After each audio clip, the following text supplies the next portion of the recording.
Spark Developer Academy 2022 Deep Dive Series. Thanks for being here. I work with Spark. We are a community development organization here in Omaha. And this is part of our technical assistance offering to folks who are entering the real estate development space. This is our deep dive series, which is kind of a corresponding component of our technical assistance offerings to our full Developer Academy. As I said, today's session is Proposals and Grants 101. Kevin is going to be talking about just some general grant writing tips. Autumn is going to talk about the RFP process for property. And then I will talk a little bit about TIF, CDBG, and home applications. We do have a jam-packed 2022 series. I hope you'll check out and continue to check out these deep dive sessions. We offer them monthly now. I know last year we tried to do 2 a month. This year we're going to be doing 1. And as you've recognized, we've changed the time and date. So instead of Wednesdays, we're now the 4th Tuesday at 2 o'clock in the afternoon. All of these sessions, with the exception of the May session, will likely be via Zoom. And if it is a via Zoom session, we will be recording them. So if you can't make the time or the date, don't worry, sign up for the class anyway, and we'll send you a recording. So just an overview of what's coming down the road. In February, we have friends from the Nebraska Department of Economic Development. We're going to be talking about some of the funding sources they have available for real estate developers, including a little bit more information on a new funding source, the CDBG disaster recovery funds. So if that is something that interests you, I encourage you to come and check it out and meet some new folks and faces. In March, we're going to be having our friends from Blair Freeman and Field Day Development come and talk about what is an owner's rep, how might they help you in your next project. In April, we'll welcome our friends from NDC to do another deep dive on historic tax credits. Historic tax credits have kind of a lower threshold of I guess, ease to incorporate them into your projects than low-income housing tax credits. And so it's a great tool, and we just want to make sure that you understand it and can get to the perspective of some developers who have used historic tax credits. In May, we're going to do a field trip. We're going to do a charrette where we actually go look at a vacant lot and then convene at our Fabric Lab space in North Omaha on 24th Street, where we then just get together as a group and try and figure out what could we do with that lot. What does the city zoning allow for? What changes would we have to request? And then actually putting numbers together to work through a budget, just so that you have experience with what that process is like. A lot of you already own property, and so you're familiar with this, but some of you are very new to this space, and this is just kind of a let's walk through it together experience. In June, we're going to have some folks from Alquist 3D who are going to talk to us about 3D printed homes, which is very cool. I'm very new to this sphere, but they are doing a project in Malvern, Iowa, and that's only about a half hour away. So I think we're going to have them come and talk about what the 3D printed home process is. They're printing in concrete. And then, if possible, if they get enough work done this summer, we'll try and organize a field trip where we can actually go on site and see it in action. Later this summer, we're going to be talking more about home ownership. The Developer Academy course is really geared toward development of rental properties. But we recognize that the real estate market is still pretty hot, and there are many folks who are interested in building homes that are for sale. So we're going to do a deep dive on the NDC model for home ownership. In August, we're going to talk a little bit about property management and how to make the decision about whether or not you should be managing your own properties or whether you could benefit from hiring a professional property manager. We'll be taking some time off in September because that is when we're going to have the one and only Developer Academy. Last year, we offered 2 Developer Academy cohorts. This year, we will only be offering one. That will occur the end of September. We're hoping that will include a week of in-person instruction from our friends at the National Development Council, but it just kind of depends on COVID. In October, our friends from the Land Bank will do a deep dive on how to acquire property through the tax lien certificate process. And then we'll round out the year in November with a session from some friends who are, I think, based in Virginia, talking about building resilient homes, building new homes that will respond to climate change. So that's what we have in store. I hope that you will check it out. As the event registrations are available, you can find them on our website. And you can always email me if you have questions. These are available for you if you need a scholarship, or you can pay the $25 registration fee. Lastly, I just want to thank our partners at Freddie Mac and the National Development Council who make this whole program possible. I can end my show and stop my share. I have someone who says, I only see June. Is there anybody who, is that Sonia? Oh, never mind. Okay, great. All right, we are gonna go ahead and kick things off now with Kevin Grubb. So I will pull up your slideshow, Kevin, unless there's any questions from folks before we get going. Informal, just unmute yourself, or you can raise your hand or drop a question in the chat. No? Okay. Kevin, take it away.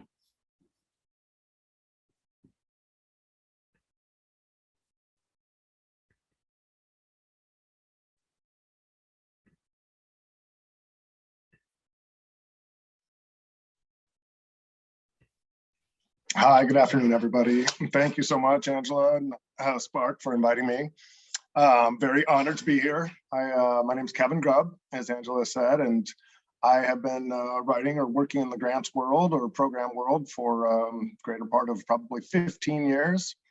Almost all of that in the nonprofit sector, but I hope some of the tips today will be transferable or applicable to your work as well.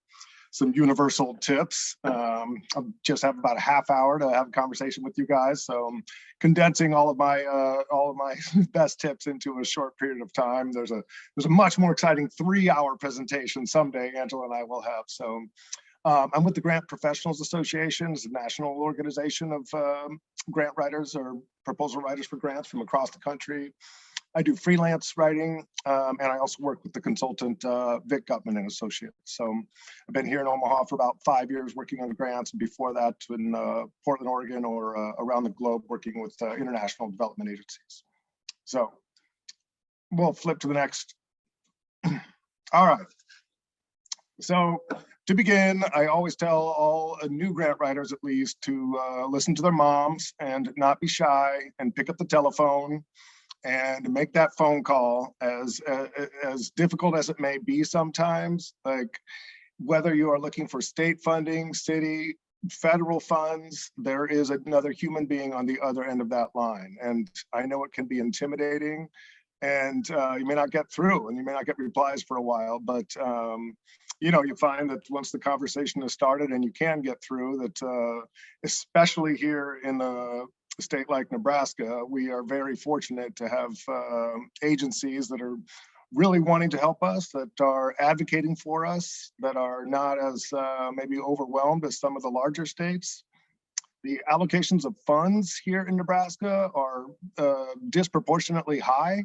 So for better, for worse, we get a very large pool of funds because of the crazy electoral college system and the amount of congressional districts we have for a relatively small population. So when we have like the CARES funds from last year or upcoming ARPA funds, allocations of the Crime Commission or Department of Justice funds, et cetera, they're very high here. Last year, the state literally could not give away all their CARES funds into early 2021, and they were advertising to ask people to please keep applying for these funds.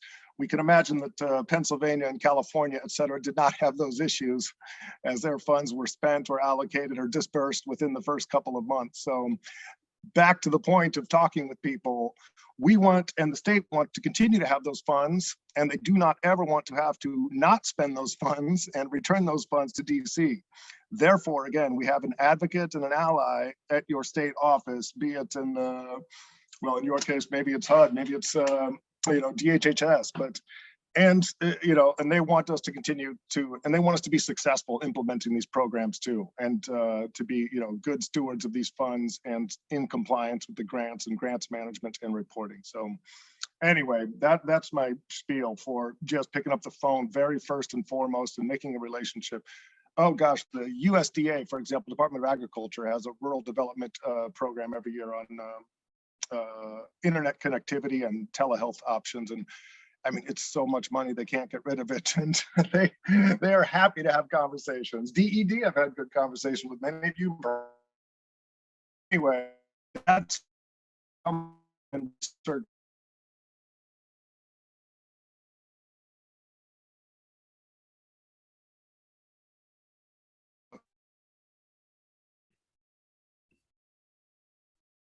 Is Kevin breaking up for everybody else?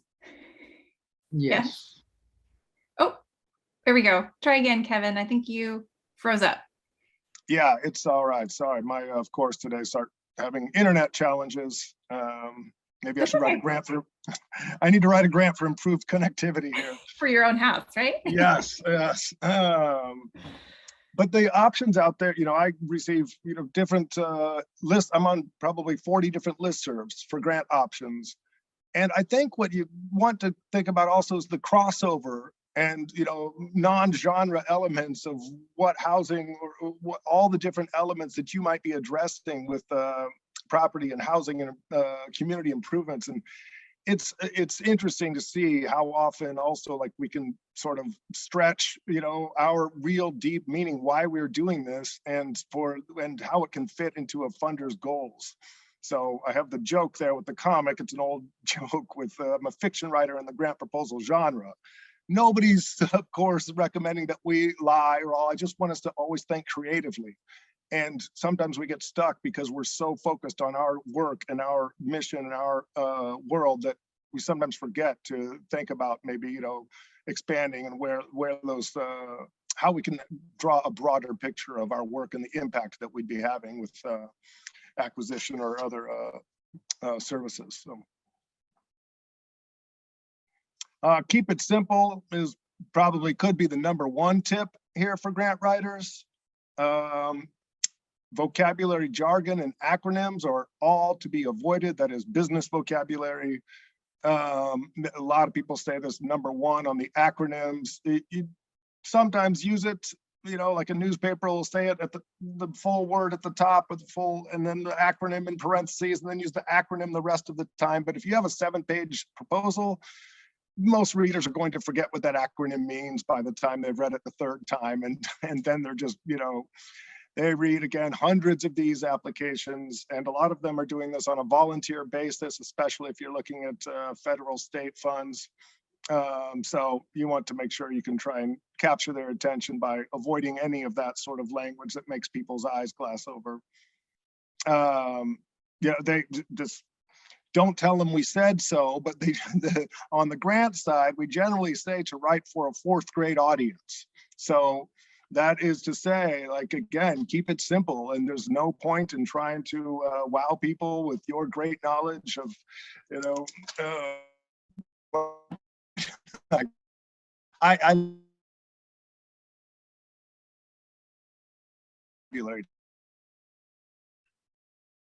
think you cut out again there, Kevin.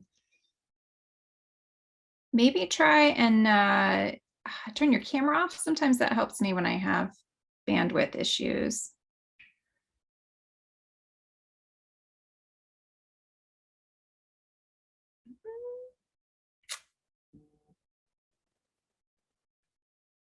Are you there, Kevin?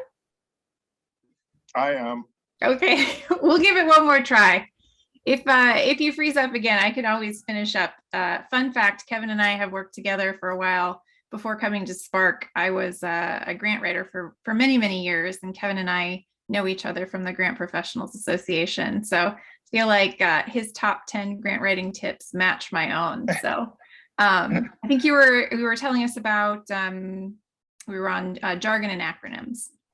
Right. And I don't know where, but I will say that, again, they say to, if I said it already, forgive me, but to avoid or to write to a fourth grade audience.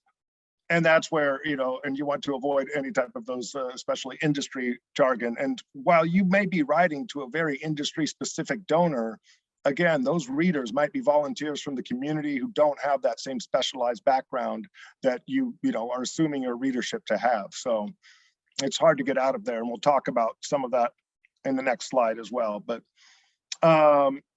this is a challenging one. All donors say to tell a story. And in that way, if you keep that in mind so that you're not just telling them all the technical terms, when I think of all the capital campaigns or infrastructure projects I have worked on, and the challenges of getting some of the clients or executive directors to talk about why on the capital campaign side, it's like, well, why? Because we're outgrowing our space. Well, because our infrastructure, our building is old, or because, and none of this is exciting to the donor or the granting agency. Like you get to the story of why you want to do this, what difference you're going to make, the people that you're going to impact, the trajectory of change that you can affect in the community are really the key elements, of course, and not of course, I wish it were of course, that it's really interesting. I mean, I've worked directly with, without giving it away to them, I don't often hear that people tell that story about the clients, about the people they're impacting, about the neighborhoods they're making a difference in. And those are really, I mean, they said there was one donor in town and wealthy foundation that the wife said that she always gave with her heart and the husband gave with his head. So it's a good lesson to remember on telling the story is a combination of that sort of, if you're pulling at someone's heartstrings, telling the story of someone's life, of the change that you're making, of the difference you're in.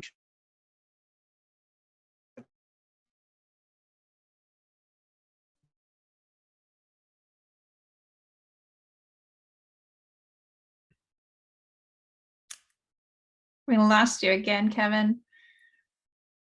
I will just echo, I think, telling that unique story is very important when you're writing for, whether you're writing for a nonprofit or whether you're describing what it is you're going to do with a piece of property.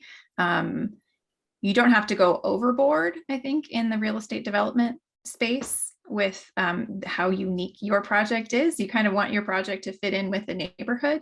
But I do think that there's an opportunity to share that neighborhood story in a way that will make it an indelible mark on the minds of the readers of that application. Kevin, are you back on? I believe so. Okay, let's head on to know your audience. I think there's a combination here of know your audience and that RFP or request for proposals or RFA or RFI or whatever they all call them these days. But I think for me, I mean, I think it's critical to know that RFP backwards and forwards, to print those out as many pages as it might be so that I can really have it in a tangible format with highlighted pages and flagged pages. I mean, again, I guess that's me, maybe old school, but I feel like it's so crucial to know those. We'll make a checklist most often of the key elements. What are those like? You could make the frequency bubbles of how often something is being hit upon by that donor in the RFP. And these are not accidents, especially when they're written by the feds. And it's these are really thoughtful teams that are putting these together to meet congressionally mandated goals. And so they are purposely reusing these words over and over. And so I just feel like that is so key, and that having that RFP as a key part of your life for the 6 weeks that you're leading up to that, like you don't have to read it even like more than a few times, but as long as you can keep referring back to it and having those highlights and just keeping it in your back pocket. Know your audience is right along with that and the previous tips as well, which is just about that making sure that you're speaking to the audience and the donor. Is this a knowledgeable donor and a potential group of funders that you could speak about your industry in a little bit more technical terms? Or are we, again, just going to be talking about more in simple terms and keep it to individual stories? But anyway, so far, okay on the internet again, but let's try the next slide then. Unless there's any questions or things we'd like to discuss, I'd love to chat instead of hearing my own voice. I would just add to that, some of the applications we're going to be talking about today, they are, at least CDBG and Home are federal sources. And so those requirements are very, very clear and can help guide you in figuring out whether this is a viable source of funding for you or not. But that audience piece, know who's going to be scoring the application. Ask that question if they're not clear. Maybe it's a committee, maybe it's just one person. Some of the applications we'll be taking a look at actually give you the scoring rubric, which is a great way to strategize where to spend your time. You obviously want to spend your time on the parts that have the most points possible. So knowing your audience, I think I just want to echo Kevin's statement of that. Know who's going to be reading the application and deciding whether or not funding is approved. All right, I'll hit the next slide for you. Okay, thank you, Angela. That's great points on, especially, yes, the federal grants. It's mainly what I'm referring to when I say about having that RFP printed out. That quote's a little cut off, but I'll read it to the right there. Describe the program for which you are applying and how it helps to fight racial disparities in healthcare or food insecurity. Share whether this is a new or existing program. Provide data-driven information that shows a clear understanding of what the need in your community is. 700 characters. So this is here to tell you that you're not crazy, donors are. This is an actual question taken from an actual proposal format that people had to answer in essentially about 100 words. So, it's easy to think that, that again, when I say there's humans on the other side, oftentimes those humans make errors just like we do. So don't get frustrated with these questions. It's good then to have your support group to talk through, to laugh about these kinds of questions, to understand there are going to be weird idiosyncrasies in the written form sometimes, and that we just all have to plow through them. So anyway, the plan, research, documentation, right? That 20% is, again, sort of industry recommendation or standard about actually how much they think you should spend writing your proposal out of all your time is the 20%, which from a freelance standpoint, I really appreciate, because I mean, you think about, like, you want to sit down and have a design session to plan this through, to be reading your RFP. If you have a good writer, or, it's hard to do these on your own, and many of you probably are doing these on your own, but to have the team to be able to sit down and whiteboard this all out, once you get that, and often these federal grants will also ask for a logic model or a logical framework, whatever they're called. So those, can act as your grant outline that would feed into the, overall proposal. Having your questions and the key components and attachments all just laid out and clear from, again, your RFP. Documentation, there could be attachments, and then conducting all the right research into the neighborhood where you're going to work, and the needs, demographics, et cetera, in those communities. So nothing's easy when you're staring at a white page. So once you get all of these pieces down, like, it's kind of like you start coloring in the shapes in a coloring book more.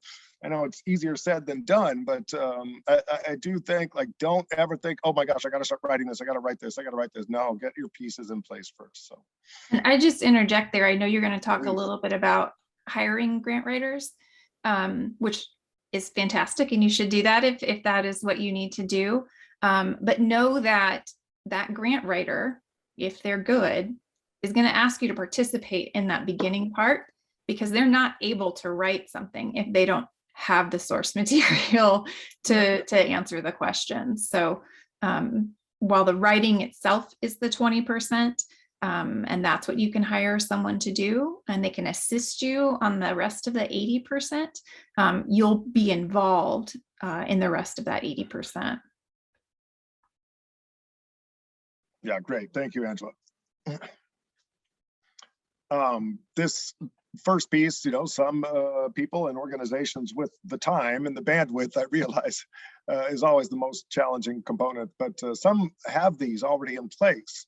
So think about how to save yourself stress when there's suddenly an April 2nd deadline for a giant CDBG grant, and you're like, oh my gosh, we're this out. If you already have your organization or your individual background and history,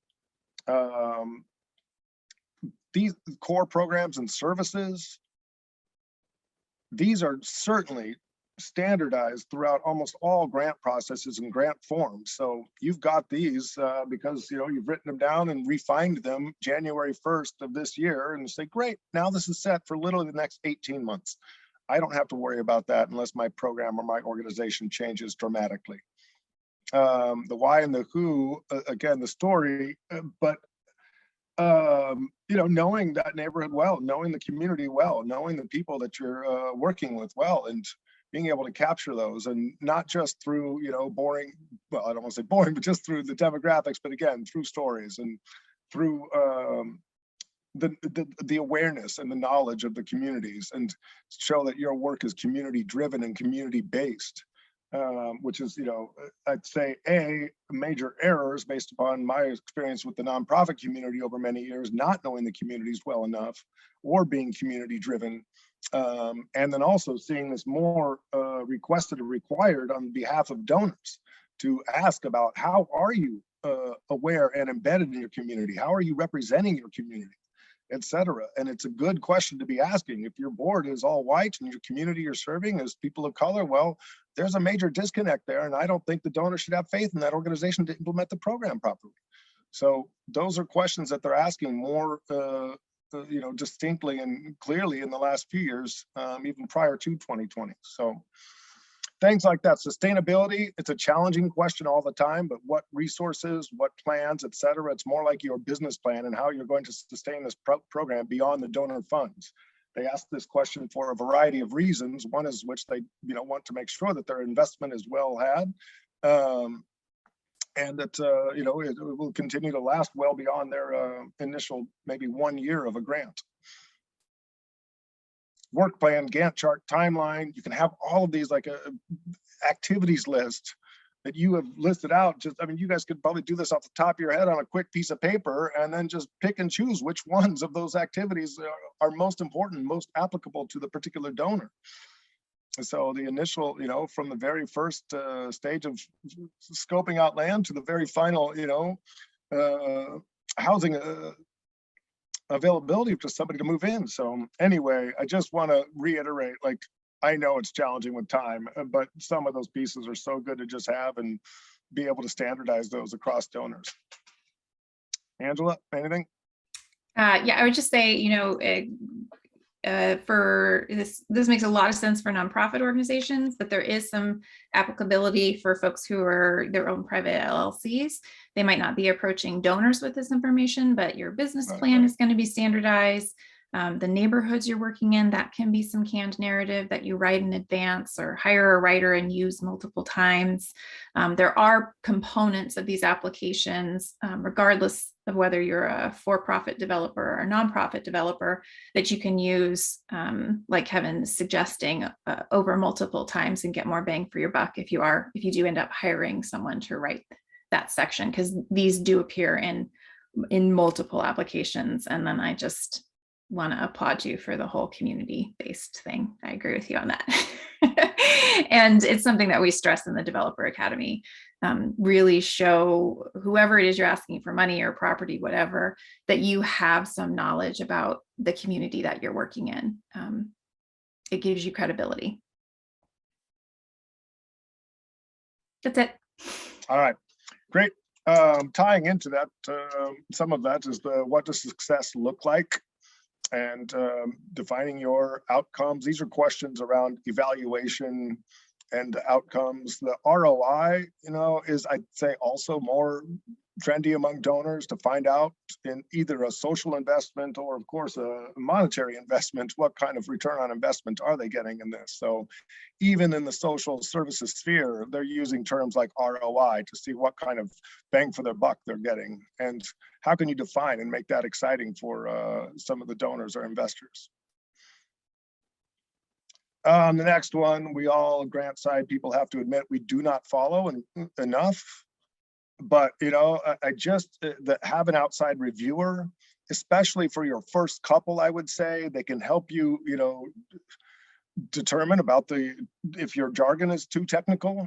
Help you determine the flow. I see a lot of times it's just like you guys are, working in your world and you get all your cool thoughts on the paper, and it's just like, this is, great, but having the right, sequencing of those thoughts and getting them in a place where the readers can feel most comfortable and sort of get it, I guess, not be intimidated by too much language and get the story again. So I actually just had a large grant of mine run through a review team a couple of weeks ago, and I mean, it was truly exciting. It was a humbling experience. Like, I've been doing this for so long, I know I'm at least pretty good at it. So to have like 4 peers tear it apart in the best sense of the word is good. I was really appreciative and saw like some serious gaps. So for any of us who are relatively new to it, it's especially, but it doesn't matter. Also, it doesn't have to be peers or grant writers. Have it be, again, a friend,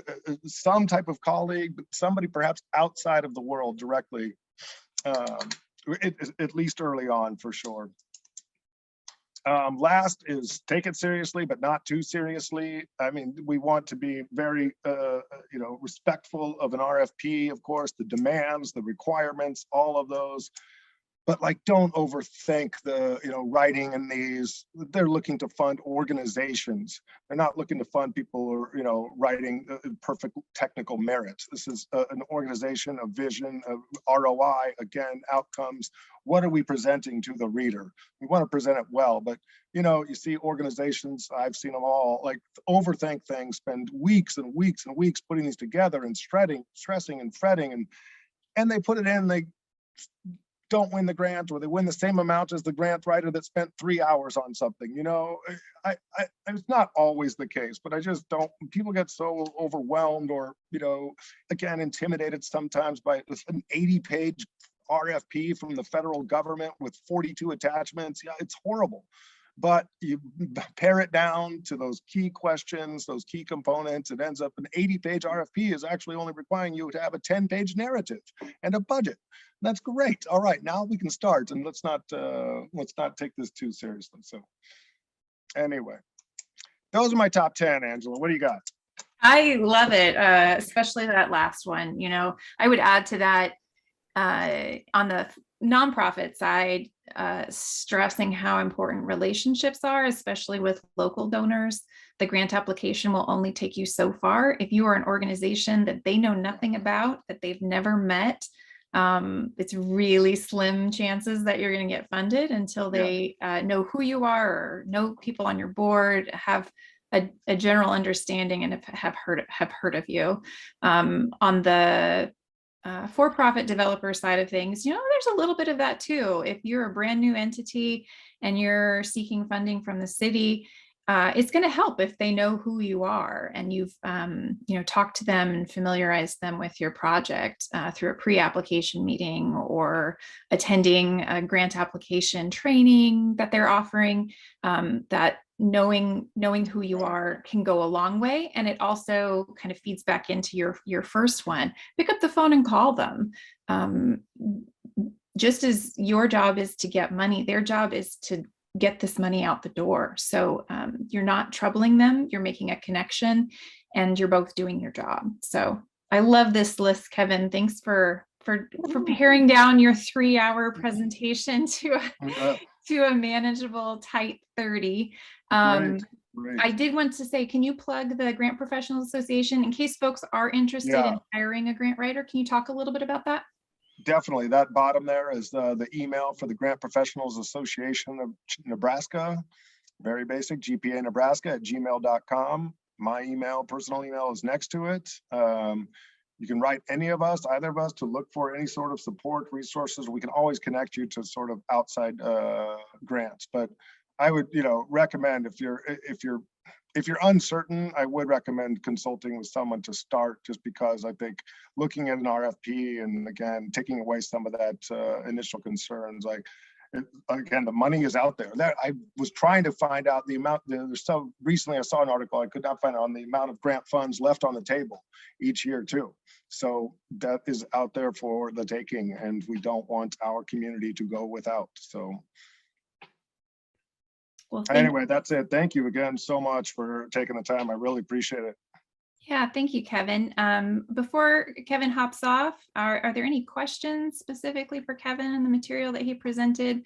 You will be getting a copy of his slides and his contact information in a follow-up email from me either later tonight or tomorrow morning. So don't worry if you weren't able to jot that down.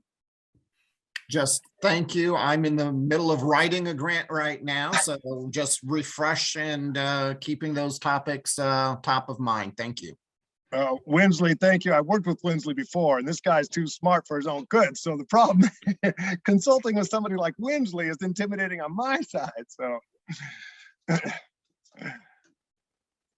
I would just say, because we provide technical assistance at Spark, if you find yourself with an application and you need somebody to review it, that is a service that we can provide. We can't write the application for you, but we can definitely help you find an answer to your question, or if you like Kevin has suggested, just want someone to take a look at it and see if it makes sense. That's something that, provided we have the capacity, we would love to help with.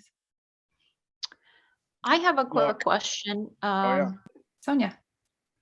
Sorry, I didn't No, mean go to ahead. take over someone.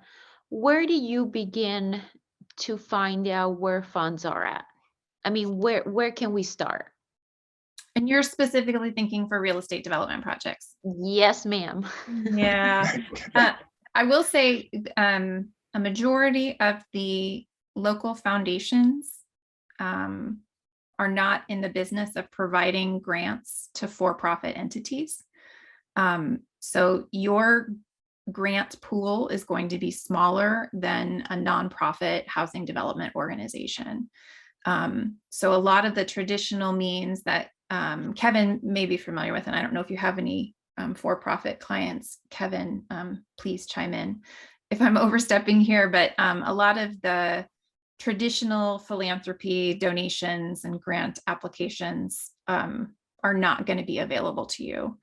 As far as the sources for for-profit entities, there are several through the city of Omaha and the state of Nebraska. And those are what we're going over today here in this. And then we will be going again next month with the Department of Economic Development grants that are eligible for for-profit entities. But Kevin, do you have any recommendations on which grant listservs you like that offer grants for both for-profit and nonprofit entities?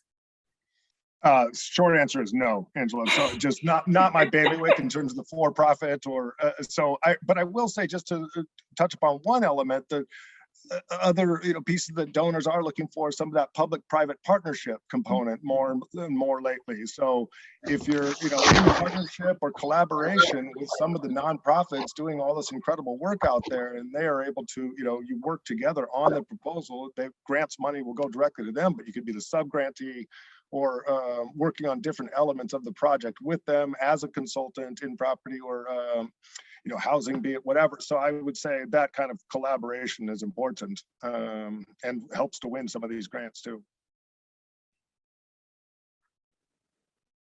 I love that your answer was no. There's no one-stop shop for where the applications are and what is funded. There are a lot of listservs that you can sign up for, but I will say they definitely skew for the nonprofit space. I can drop a few of those into tonight's recap email if you're interested in signing up for those listservs. I will say, like, the city of Omaha has something you can sign up for just to get notice of when things are happening with them. State of Nebraska has a similar thing through the Department of Economic Development, and I think DHHS has the same site. or same capability of getting on their email listserv so that you'll get notice about when funding opportunities are opened up. Kelly has a question. Do you want to talk, Kelly, or do you want me to ask it? Me to ask it. I see. I'm doing really good with charades today. Kelly says, I'm not sure if you covered this already. So are grants repeatable, or do you have to reapply every year? Right. Very rare is the, what is the word? When you get an ongoing renewal, that's very, very rare. There are a few local foundations that do offer repeat grants where you don't have to reapply every year. I would say the majority of grant applications, it's a new application every time. Kevin? However, again, in your case, when you are applying for government funds, there are many more opportunities to have longer term grants of 2 to 3 to even 5 years. So it might be Whereas with yeah, it might be a 3-year grant, and then you Right. wouldn't have to apply each of those 3 years. You have to submit Right. reports and make sure that your grant officer is aware of what's going on in your project. Right. But most grant applications are for one project. It might be over a multi-year period, but it's just one project. Indeed, gotcha. Any other questions for Kevin before we jump over to Autumn and talk about acquiring property?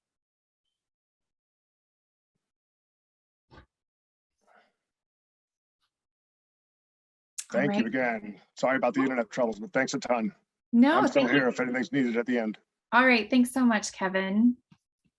All right, Autumn, whose screen just came back up. You are up. Hello, everybody. Thanks for having me. Yeah, can you introduce yourself first?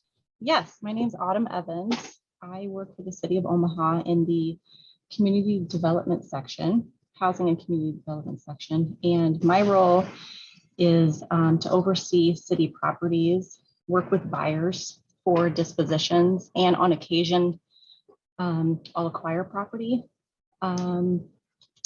And today, Angela has asked me to talk about the RFP process for acquiring city property when we advertise for developers to present a proposal.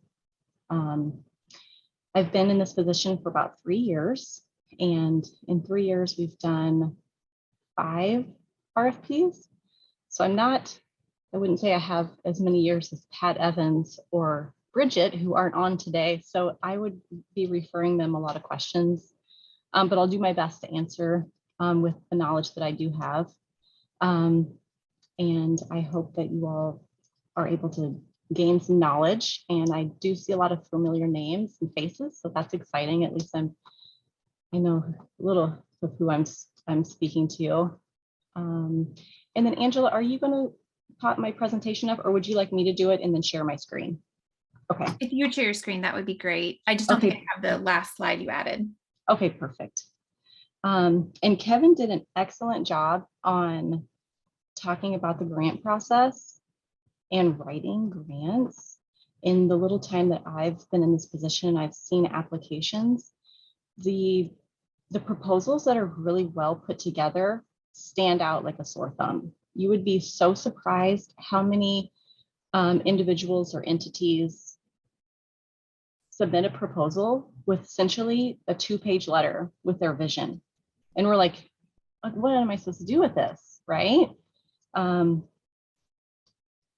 mean, the vision, that's where it starts, but you have to show that your project can be fulfilled and actually completed. So, okay, I'll go ahead and share my screen here. If I see that option. Oh, there it is. Okay.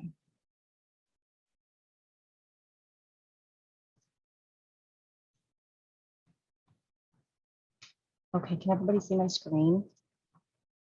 Yep. Okay. All right, so I'll just go ahead and start from the beginning. Kevin's was a lot more simplified. I have a lot on my slides. Surprisingly, since Angela asked me to do this a couple weeks ago, I pulled it together for you guys, for all of you. All right, so like I said, this is going to be a run through of the process for the acquisition and development of City of Omaha property for RFPs. I didn't get into different ways to purchase city property, but if we have a little bit of time at the end, I'll kind of talk on those items. All right, so an RFP is when the city advertises to sell a particular property. We ask for documentation, how the land will be developed. The RFP process helps to ensure the property is developed in a manner that is complementary to the neighborhood and community development efforts as set out in particular neighborhood planning studies. Properties advertised under the RFP process may also be of civic and historical importance. These slides will also be made available so you all can go back to them. So don't feel like you have to write everything down, because I will admit I kind of threw a lot of information on these slides. All right, so specific to the RFP process, it takes around 6 months from the time that we advertise for the RFP. So what we do is we have an internal review of a particular building or a site of vacant land. All the departments within the city reviews the site and makes a decision that yes, we want to advertise. We want to really see something developed on this site. I do a title search. I determine if there's any easements or restrictions upon the land. So that way, when we advertise, those items are acknowledged. So once we receive the proposals, typically since I've been here, we'll have a representative from each department evaluate the proposals. We notify the neighborhood associations or neighborhood leaders of who we've selected. Well, first we notify you that you've been selected or that you've been shortlisted as far as you're in the top 1 or 2, maybe 3 proposals submitted. And once we determine, then we do a neighborhood outreach to let the neighborhood know what the city's proposing for a specific site. Then it goes to planning board. So that's when we ask for you to present your proposed project at the planning board. You do want to be prepared for any potential opponents, anyone who might be against your property or your project, and you want to make sure that your city officials are aware, city council members are aware of your project and that they're supportive as well, so they can provide support. On occasion, we'll have to do environmental reviews for the sites if there's any federal funding involved in those sites, and if we're going to be donating the site. The next step is, well, actually, this next step was actually one of the first few steps that we do. We do an appraisal to determine the value of the property. And if we're donating the site, an appraisal really isn't necessary. I can do an estimate for the value. And then we route the purchase agreement to city council, and then we close on the property. All right, so if most of the answers are yes, then we'll consider advertising for development. And let's see here. Is the property located in a recent redevelopment plan or neighborhood plan? Is it the area, is there historical impact on the property or civic impact? Is there a building? And I would say the top one is number 4, is if we've received multiple interested letters. So we know that there's several developers or buyers that are interested in the site. It kind of gives everybody an opportunity to say, this is how I'm going to develop it, and I think this would be the best solution. Angela, do you want me to wait till the end for questions, or do you want me to kind of have people chime in if they have questions?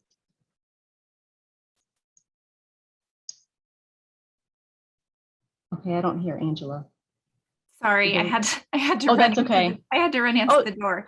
No, that's yeah, okay. No, you can do however you want. If folks Okay. want to ask their questions, they can just unmute themselves. If you're okay with that, that's probably Yeah, that easiest. would be good. That would be good. Just kind of, as Kevin said, you feel like you're talking so much. So if anybody has a question, feel free to chime in, and then I can answer that at that time.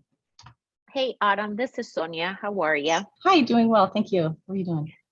I'm doing good, thank you. Is Good. there a place we can sign up to get these notices for some of these RFP?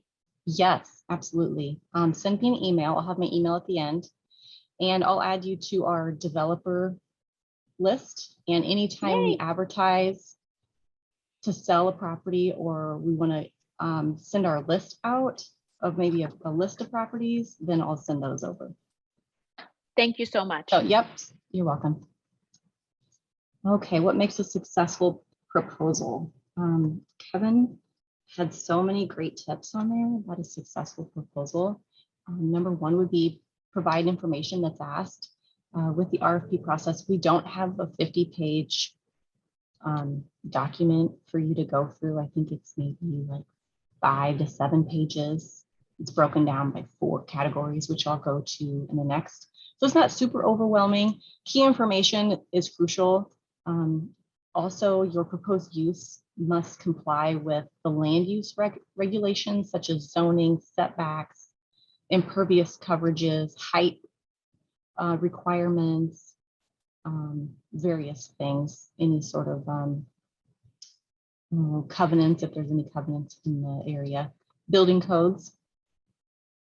And we want to make sure that the development is compatible with the neighborhood context, enhances opportunities for future development, and carries out recommendations that may be in a neighborhood study that was recently completed.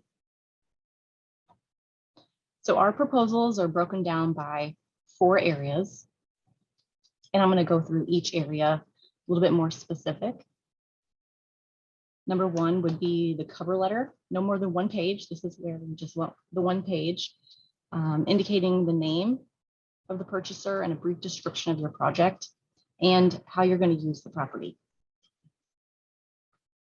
The second is going to be the developer information. And I will provide this, like I said, these slides are going to be available. And this is all written out in each of the proposals that we ask for this specific information. I recommend that you have everything in order. And so that way, when the grader is searching for specific documentation, we can find it easily. And so that's really important. A lot of the reviewers, this isn't their full-time position to grade proposals. So the easier they can find it, the better. Hey, Autumn, Yes. who are the people who do the reviews? Are they city staff or are they volunteers? City staff. City staff? Yep, city staff. Usually Are it's they- from each department. So the city planning, public works, finance, parks and recreation. And from those 4 departments, we make a recommendation to the mayor's office. And then the mayor's office essentially approves our selection. And we give it to the director, and then either the director can grade it or they can assign somebody. It's usually not the same person. Are there any items on this list? I guess I just want to ask the developers on the call, are there any items on this list that you want Autumn to go into more detail about?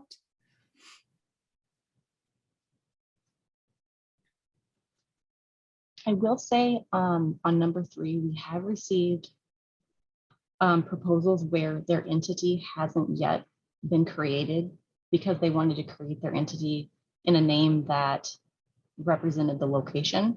So we have approved proposals where the entity hadn't actually been established or their LLC hasn't been finalized, but it was in the process of, but the entity that I'm referring to had a really good proposal, really walked through the developer information, project description, budgeting, timeframes and such. But that's one where there's a little bit of flexibility in there. And if you didn't have something, you could always at least acknowledge that you didn't forget it. Maybe you don't have it. It's good to put that in there. Even if you don't have it, just say you don't have it. Otherwise, it looks like you missed the information. But if you acknowledge that you missed it, then at least we know that either you don't have it or you're working on it. Or... especially for all those items that say if applicable, right? Right.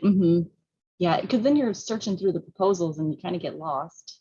And then you have to research through things over and over if things aren't in order. It's really time consuming. I have a question, Angela, before we move on. Sure. It's on number 8. Do you have to be a 501c or a charity? Great question. No, you do not. Nope, not for the acquisition and development of city property.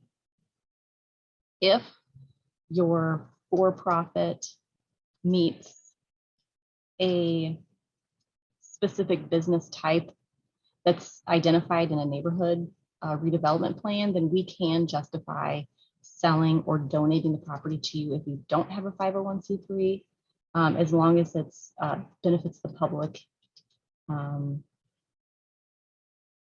Possibly affordable housing is a good one. Maybe if you could tie in something like a mixed use type development, that really helps. But no, you do not have to have a 501c3 or a charity status. So Okay, thank you. you're welcome. All right, so project description. This is where we'd like for you to describe your project in detail, in more detail than just the cover letter. How's the development of your project compatible with the surrounding neighborhood? If you have any building or site plans, and we understand that we don't expect everybody to go into complete finalized building plans, some sort of example or rough draft or something that where you don't have to spend too much money with an architect. We don't expect people to spend thousands of dollars on building plans and site plans, but if you have a concept that's really good or a description how you want to develop it, that's also acceptable. Can We'd you like to see. include, for that, can you include, let's say it's just a single vacant lot?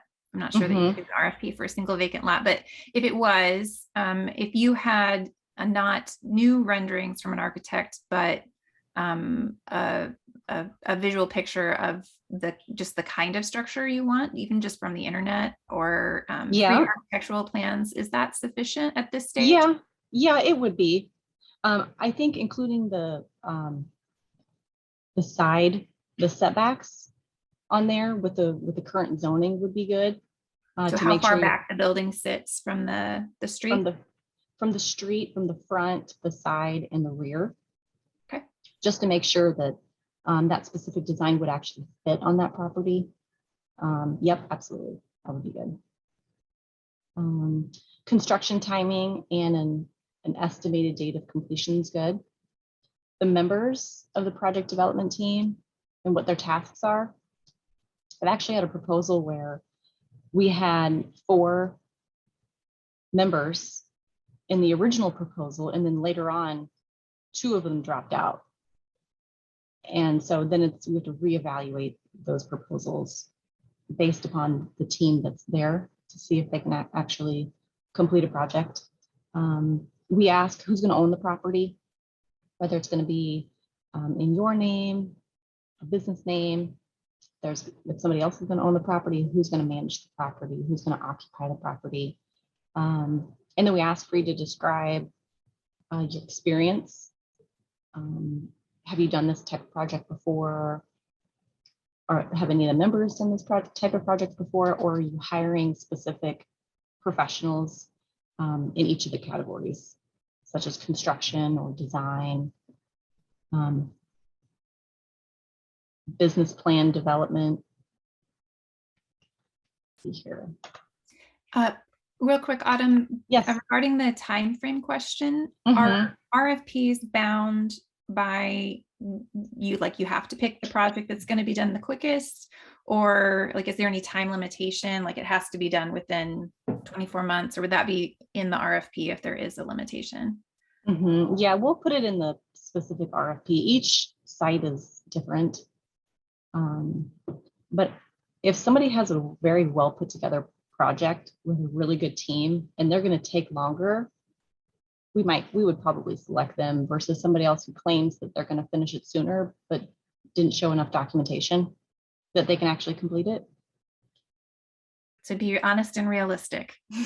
Yeah, be as realistic. as In you this, can. in this market right now. Oh, absolutely. And with building new, it depends on the month where you're getting your estimates from because they go up and down so much. Any other questions on the slide? Okay, move on to the fourth one. All right, so this is the budget and financing section. So we have it broken down in 5 questions. We'd like to see your development project, which includes all major costs, and identify sources of funds. Where are you going to get those funds? If you have a commitment from a bank or a donor or a partner, and that would be crucial. A lot of times people don't supply that, and even though it's asked, if your proposals for a rental project provide 3 years of income, operating expenses, your pro formas, also include a description of your assumptions and the sources of information used. See here, number 3, indicate what funds. As I had mentioned before, loans, equity investment, personal funds. Let's see here, describe your sources, including the bank's name, terms, conditions, attached letters or contract, evidence of commitments. Let's see here. Personal financial statements are good too. I don't think we have that in there. But if you have a portfolio of properties already and you have a record of having some sort of development or portfolio, that would be really good to include also. All right, so indicate what additional funds need to be raised for the project, identify them, anticipated sources of funds, and describe your plans for obtaining them. What's the status of outstanding requests for funds? When will decisions be made? We are aware that it takes time to get financial commitments, and a lot of times banks or your funders won't give you a commitment until they know that you either have a purchase agreement on a property or you actually own the property. So we can, once you're selected, we can provide a purchase agreement really quickly. So that'll help get your funding in line. And also state the amount that you offer to purchase for the property. And we usually have a paragraph in there that says we're requiring either $100,000 for this property at a minimum offer. But usually our RFPs, I would say most of them, even though there's only been 5 since I've been here, but have been donated land or buildings because we want something to happen with that building. And so if we can donate, that's just more money into your project to hopefully have a successful development. So any way that we can help in that way is really good. We've had one project where they were awarded the building, and in their proposal, they said that they will be applying for, say, CDBG or home funds. And the deadline for the proposal was around the same deadline for the CDBG funds. And so one of our applicants actually was awarded CDBG funds about the same time that they were awarded the property. So keep that in mind also. I know Pat Evans isn't here, but Angela's going to speak on the CDBG application that you could potentially be awarded CDBG funds. Any questions on the project budget and financing? Okay. All right, so this is also stated in the proposal that we would like a hard copy, so paper copy, and some sort of electronic copy file sharing. Anybody can submit a proposal. You don't have to be a nonprofit like we had discussed. We don't have any RFPs at this time, but like I said, you can send me your email and I will add you to our RFP list. Let's see here. when we advertise for the RFPs, we have it on the City of Omaha's website, planning department website. So if you just Google City of Omaha planning, you can find the, I'm trying to think what link. I can provide that link to you, Angela. Do you have that link? I can provide that also. Yeah, that would be way great. We'll include it in the wrap-up email. Okay, we'll keep it accessible. We also put it on our city planning Facebook page. We advertise in the World Herald, Daily Record, North Star, El Perico, and also email the developer list.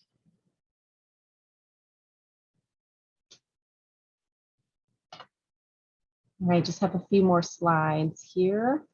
2 more, 3 more maybe. All right, why is some land not available for public purchase? Took this off of one of our previous presentations. Various reasons why the city can't sell land. There might be a project going on for affordable housing. There might be land restrictions from FEMA, where the federal government provided funds to the city to acquire and relocate homes that were near a flood area or had a potential to flood. There could be various land restrictions. There could be infrastructure for sewers, sidewalks. It could be an impervious drainage area, like a field where there's so much impervious coverage around that having an area that can absorb water is important for a public works review. It could be designated park. I get a lot of phone calls about park property and if we can sell it, and we are restricted. Once a park, always a park. Let's see here. Property could be in a redevelopment plan, and we may not have identified exactly what type of development we want to see there. We could also have reserved land for library, fire stations, police precinct, courthouse, public works facilities. All right, so common pitfalls of RFPs submitted.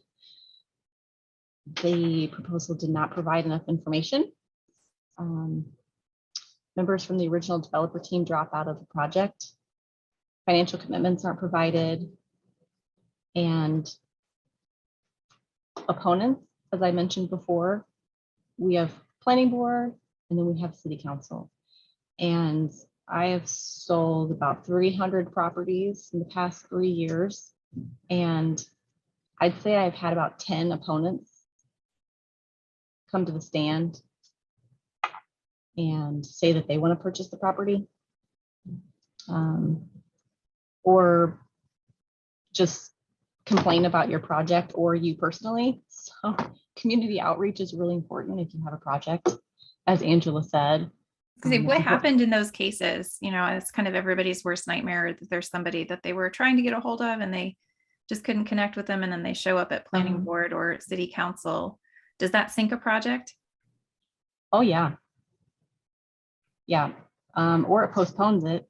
Yeah, delays A it. lot. Yeah, it'll delay it. I would really recommend that you talk to your city council representative in that district.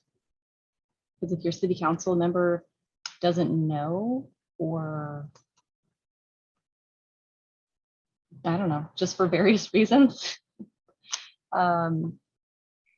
such as they want something else there, or they've heard different interests from the neighborhood association, the neighborhood members, that they want something else there, or they just don't like your business.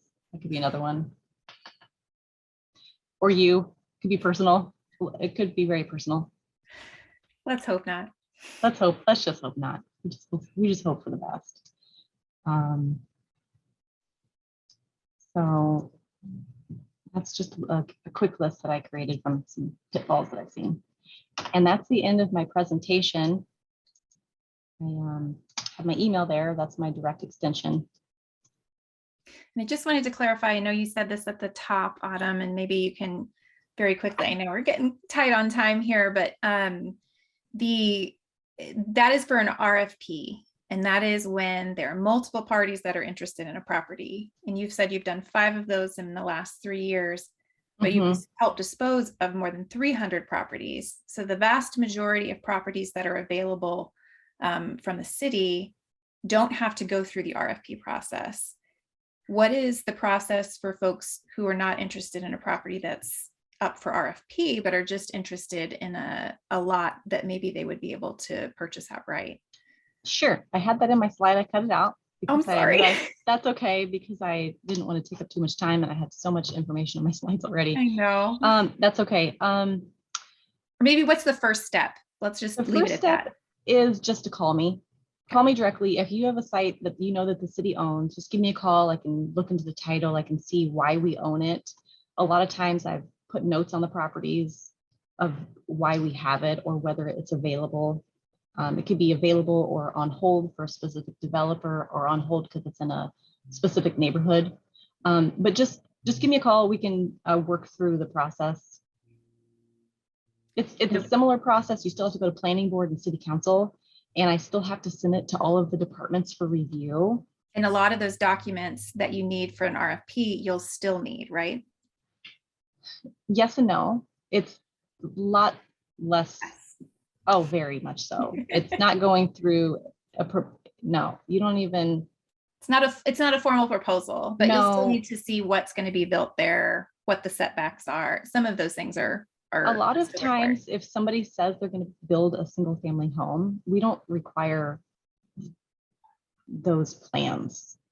It has to go through the permitting process and obviously it has to meet zoning and setback and if there's covenants on the property for specific colors or styles, it has to meet that. Otherwise, the neighborhood association will come back at you and sue you. But a lot of times we don't. And the reason, long story short, real quick, there's the Land Reutilization Commission, the LRC, and they foreclose on properties when they don't pay taxes. They don't foreclose on all of them, but the ones that they buy tax liens for, they foreclose on. And years ago, say 10, 15 years ago, the city planning department at the time was in the mindset of, we'll go ahead and just acquire properties if they're available. And then if we have enough, we'll create a project and then do an RFP, work with builders. They can build on that land or we can do a direct sale. And so we got out of that practice because we ended up with, when I started here, I don't even know, 500, 600 properties where we had this huge maintenance bill and they tasked me with selling these properties. And so we're trying to productively reuse this land that we're not actively building on. And so now we're getting to the nitty gritty of the last 130 parcels where 50% of them wouldn't make sense for a buyer to buy it because they can't build on it. It's too small. Or they may not want to build on that block. If you're investing a new property into an old neighborhood and the older properties aren't being rehabbed or fixed up, then that's going to suppress the value of your property. And so as an investor coming in and pouring all of their finances into it without some sort of subsidy, then the project doesn't make sense. But I'm down to about 130, maybe about 50 that are buildable roughly for some infill. So if you would like that list, it's currently being reviewed finally by Public Works and Planning Department. So I think it'll be officially, we're going to declare them as surplus here in the next, I don't even know. Sometimes it gets kicked back from like somebody has a good idea and how they want to keep property, which is why we're at where we're at today. Sure. So over this year, we're going to be surplus with some property. It doesn't matter if it's surplus, we can sell it. It just goes a lot faster. If it's surplus. If it's surplus. Yeah, it's just like a direct sale. We have a purchase agreement. Let's close. Like I've already gotten title, purchase agreement, we can close in like 3 weeks if you have a cash offer. Moves a lot faster. Otherwise it's 6 months. Yeah, at least. So, yep. Awesome. Okay. Well, thank you so much, Autumn, for this. Again, Yes, you're that welcome. presentation is going to be available to you when I send out tonight's wrap-up email. Are there any questions for Autumn before we move on to talk about CDBG, home, and TIF?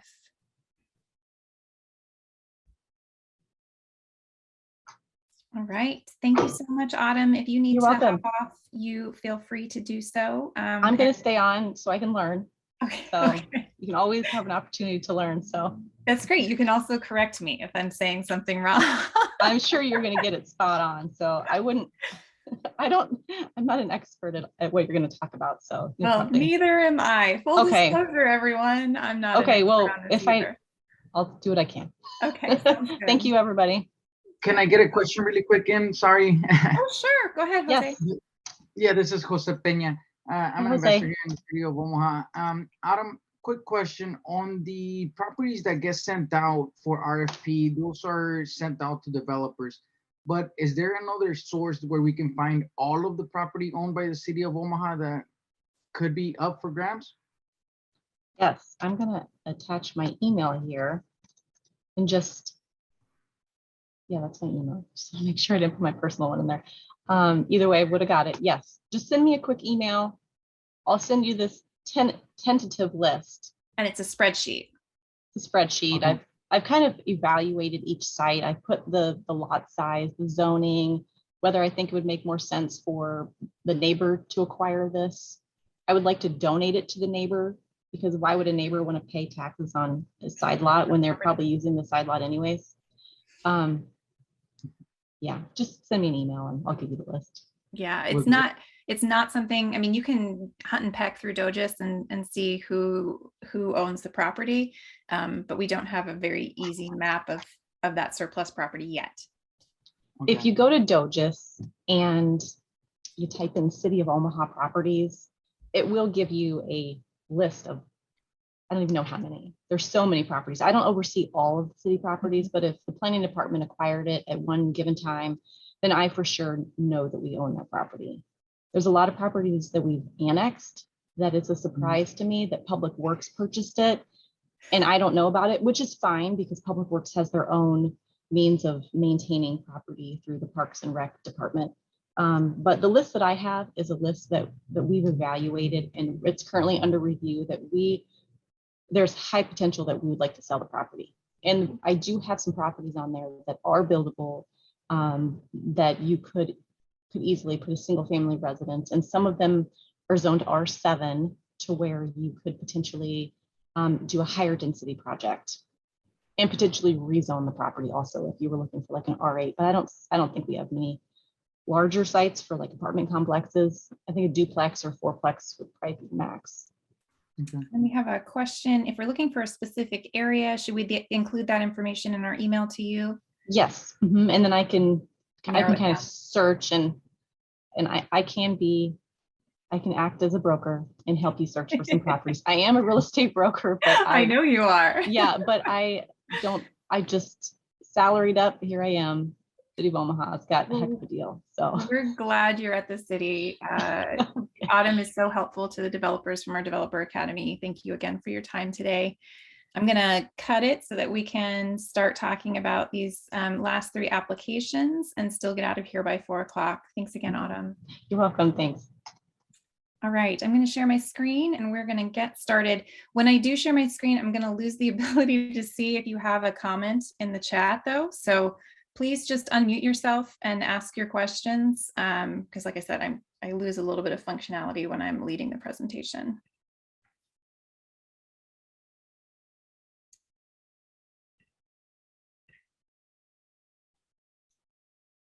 All right. Are you all seeing CDBG Home and TIF? All right, great. So we have a lot to cover in just 40 minutes. As I stated before, these are not my area of expertise. I have written a couple of these applications in my past life, but it's been a while. What I have done is kind of as a grant writer, I put on my grant writer hat and I kind of boiled down the who, what, when, where, why for each of these funding sources. So we're going to go over that and then hopefully there'll be some time left. I'm actually going to navigate you to where you can find these applications. We'll pull them up and we'll take a look at the items that are in them, just like Autumn did. And you'll see that they're very similar to the types of documentation and narrative that Autumn already covered. So hopefully we can save a little bit of time there. So we're going to start with the Community Development Block Grant. Talked about acronyms. This is a big one, CDBG. It's really hard to say. It's even harder to say the full title. But these are federal funds from the Department of Housing and Urban Development. There's a formula, and each state and city gets an allotment of these funds to utilize each year. CDBG funds are used to develop viable urban communities.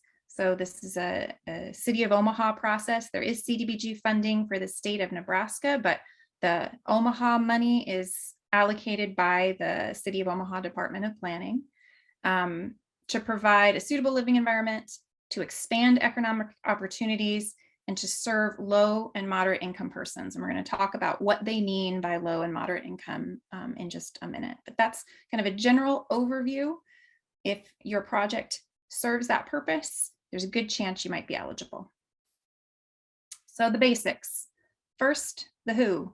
Pat Evans is the city staff person who manages these funds and manages the application process. I have put her email address up here. You can also call the city planning help desk and get connected to her with her direct extension. Who is eligible for CDBG funds? Nonprofits, for-profit developers, and faith-based organizations, so long as they're not using that property for faith-based services. What is it? CDBG is a grant. So a grant is good money because you don't have to pay it back if you do it right. The range is vast. And I put those numbers up there just because I was looking on what was funded last year. There are projects that are getting a lot more than 500,000, and there are projects that are getting around 50,000. So it really depends on your project. There are a whole host of eligible activities that can be funded by CDBG. In general, the thing that is the least fundable is new construction. They do have a separate application process to become an eligible entity that can do new construction through CDBG funds, but it's a lot more cumbersome. And I would say at this stage, for most of our emerging developers, you're not ready for it. So if it's new construction that you're doing, you don't have to listen about CDBG. You can just pay attention when we talk about home funds, okay? If it's rehab, if you are working in an older building, whether it's commercial, residential, for sale, rental, what have you, this might be an option for you. Typically, CDBG funds are used for those public facilities improvements, and they also fund things like demolition, removal of barriers for like architectural components that would make the building ADA accessible. Those are typically what we see funded with Omaha CDBG funds. There's a full list of all of the eligible activities within the application, and there's a ton of guidance on this because it is a federal source of funding from the actual Department of Housing and Urban Development. And I'll share those resources with you later. But basically, if you're looking at rehab, CDBG might be the way to go. When can you apply? The applications for this are going to open up soon. Probably by the second week of February is what Pat assures me. The applications will close April 8th of this year.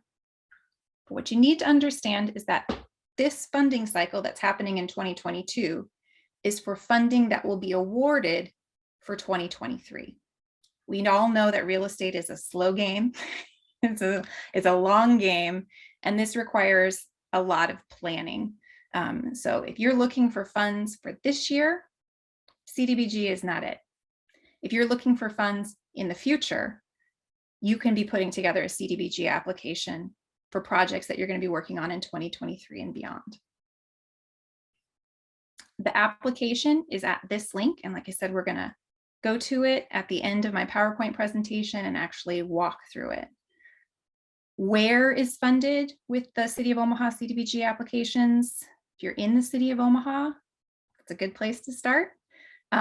They also have some preference given to property that's located in an NRSA area, and I forgot to put what that means. It's Neighborhood Revitalization Service Area, I'm pretty sure.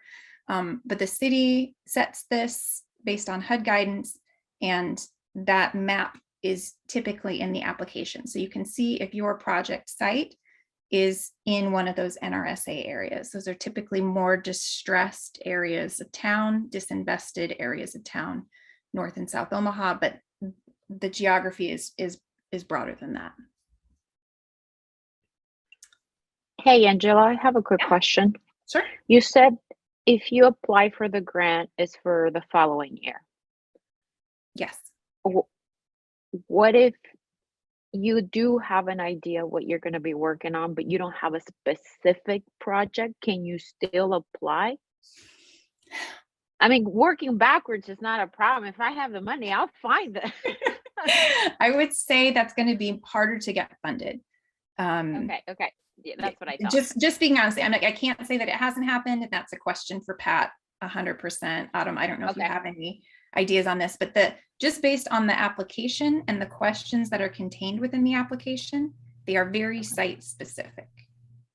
I Thank can you. add on that a little bit. Sure. You want to have your project as complete as possible Yeah. because it's a very competitive, Mhm. and I would say as much detail is the best. Yeah, I will say, Mhm. I worked for Habitat for Humanity prior to coming to Spark, and they had a CDBG grant that was for demolition. And so those demolition sites were not included in the application because, it was going to be a year later, but they worked very closely with the city to get approval on a case-by-case basis for each property that they demoed using CDBG money. So I won't say that it's impossible, but for what I think you want to do, you want to have a project site just to be more competitive. Again, Spark information here, not the city of Omaha. So please ask your questions directly to Pat because she'll give you an answer. That's 100% legit because she works for the city. All right, so moving on, the why CDBG. Why would your project be eligible? CDBG is a federal initiative and it has to serve one of these 3 criteria. It has to benefit low and moderate income individuals, or it has to reduce slum or blight, or it has to serve an urgent need. Now, CDBG funds traditional housing real estate developments projects. It also funds some organizations and salaries. So it's a little bit different in home because home only funds those housing activities. But these are the 3 criteria that you have to meet if your real estate project is going to apply for CDBG, and it's not all of them. It has to qualify with one of them. The other item that it has to do, and this crosses over between home and CDBG, is that it has to be aligned with the City of Omaha's consolidated plan. And in the consolidated plan, there's 4 different priorities that they want to see. The first is neighborhood revitalization.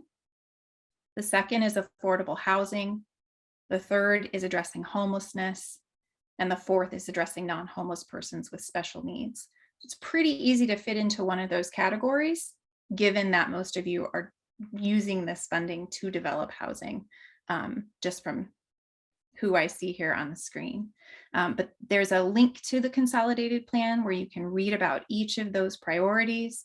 And then, like I said, I'll be showing you the CDBG and home website from the city where they have more guidance on these federal guidelines. How do you apply? Just like Autumn's, you have to submit 1 paper copy in a binder, and you have to submit 1 electronically. Okay, now I would love to go and visit the CDBG application, but currently the CDBG application is the same as the home application. Next year, the applications will be separated, at least from my current understanding. So we'll take a look at last year's application where they were combined when I get done with these slides. And we'll go through and you'll see, very similar to Autumn, all of the different components are spelled out. All of the different documents that you need are included in the application, including their versions of what they want to see for a pro forma and a project cost summary. So any questions about CDBG in general before I move on to home? All right, hearing none, I'll keep going. So home funds are also federal funds, and they're used for housing related activities. This could be acquiring, developing, or rehabilitating affordable housing. It can be for rent, it can be home ownership, or it can be direct rental assistance. So if your project is about putting or helping or getting people in homes, home might be the option for you. Now we're going to go through the basics. Just like CDBG, Pat manages these funds too. So any specific questions you have, even questions you ask me that I answer, I would say ask them of Pat again to make sure that the information you're getting is right for your project. They have the same eligible entities, which is why the application was combined in the past. Nonprofits or for-profits can apply for these, and faith-based organizations, again, so long as they're not using it for faith-based services. Home in the federal program can be grants or loans. I'm not super familiar with this program in the city of Omaha. I think a majority of the funds are typically grants, but there's a little bit more flexibility in how a deal is structured on the home side of things in comparison to the CDBG side of things. CDBGs are grants. What is funded? Again, in the application, there's a list of, I think, 12 different eligible activities.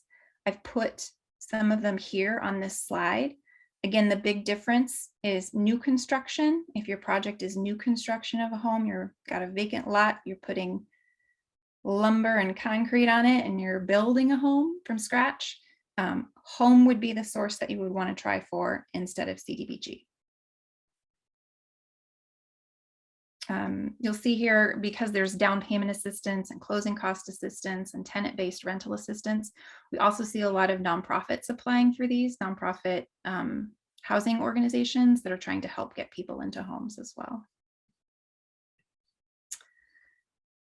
Now, while next year, they will, well, not next year, this year, this April, there will be 2 separate applications. They're going to be due on the same day. So the applications will open up here in a couple of weeks in February, and the applications will close on April 8th. Again, you're thinking a year in advance. CDBG funds and home funds are distributed in the same way. It's a very lengthy process for the review. It also requires approval at planning board and city council. So it's a longer process. These are not funds that you can apply for a project you are needing funds for this year. It's something that you would be applying for 2023 or beyond. The application will be at the very same web link as the CDBG application. And again, we'll go to this site and we'll walk through the application when I get done with my slides here. Same eligibility for where is funded, City of Omaha, and a preference given for the areas identified as NRSA.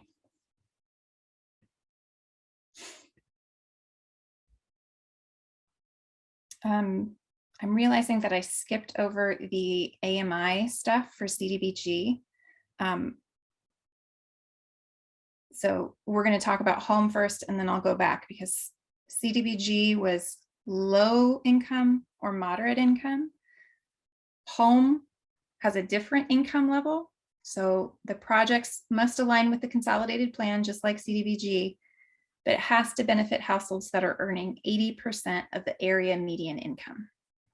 So it's just a slightly different threshold than CDBG. There is a separate pot of money that is currently withheld and granted only to what's called a CHODO, as CHDO. That is a completely separate application process to become what's called a CHODO. And I've put the information in there. It's just, it's a less competitive process because there are a limited number of CHODOs within the city of Omaha. And if that's something that you're interested in getting a designation for, I wanted to make sure you had that information. I would definitely start with a conversation with Pat to talk about what is a CHODO and how you can apply, and whether or not you could do it in time for the following application in April. Just like CDBG, you have to submit it as an electronic copy and also deliver one binder. I'm gonna slide back now to CDBG just because I didn't talk about the low and moderate income. So CDBG defines low and moderate income as moderate income is annual income that does not exceed 80% of the area median income, and low income is 50% or below. So technically both projects qualify as long as you're serving 80% or below median incomes. But if you can demonstrate that your project is serving individuals who are at 50% or below, you're going to be more likely qualified for CDBG as well, because they're looking for projects that can serve individuals at that lower threshold. And if you don't know what AMI is, there's a whole separate deep dive that we did on defining affordability and what a median income is. And I can send you that link if you'd like it. All right, let me get back to where I was. So we were with home. How do you apply? It's the same as CDBG electronically, and you have to deliver a binder by that deadline. So last year's application, like I said, was the combined application for CDBG and for home. And you were able to, on the cover letter, say, I want X dollars from CDBG, I want X dollars for home. But during the review process, they could take a look at your application and say, well, you know, we don't have availability in CDBG. It's still an eligible activity. Maybe we can fund you with home dollars.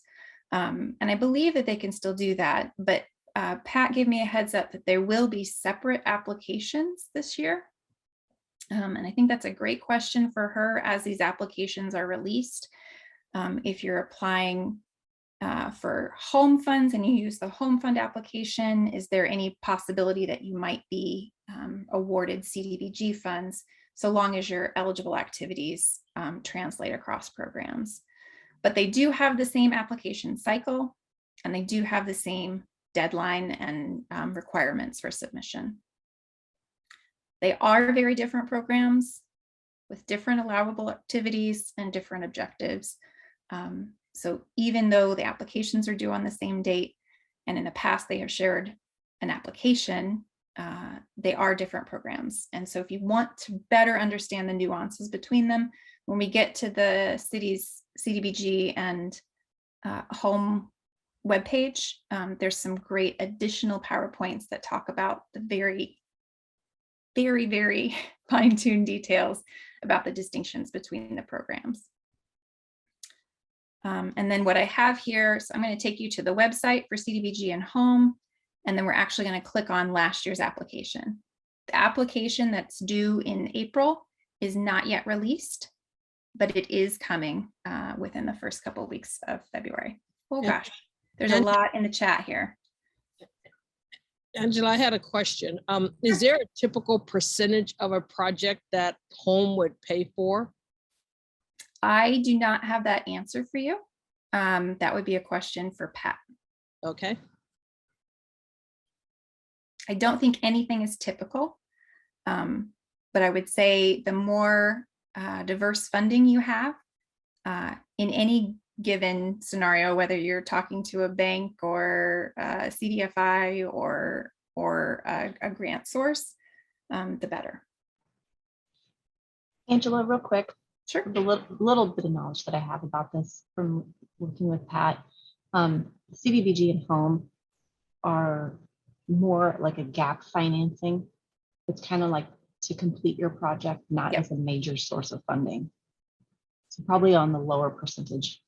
Yeah, and Jendai, I know that we've used it as a plug in the Developer Academy. So when you have your, you calculate out what the bank is possibly going to lend you and you still have a gap, CDBG and home can be used to fill that gap. That's what Autumn is saying. Got I it. don't think there's any ever instance where they're the sole source on a project. Okay, thank you. Any other questions? I closed the chat already. Was there another question in the chat that I needed to answer? Or are those just resources, Autumn? Those are just resources. Okay. Strings. These are federal funds, and with federal funds come some federal regulations that you'll have to adhere to. And these are all described in the application itself. Some of them require additional documentation. Some of them require reports. Some of them require you to adopt something that the city's already drafted for you. But full details about all of these are included in the actual application itself. No money is free. We all know that. But if you're going to use CDBG or home as that gap filler, you have to follow these regulations for your whole project.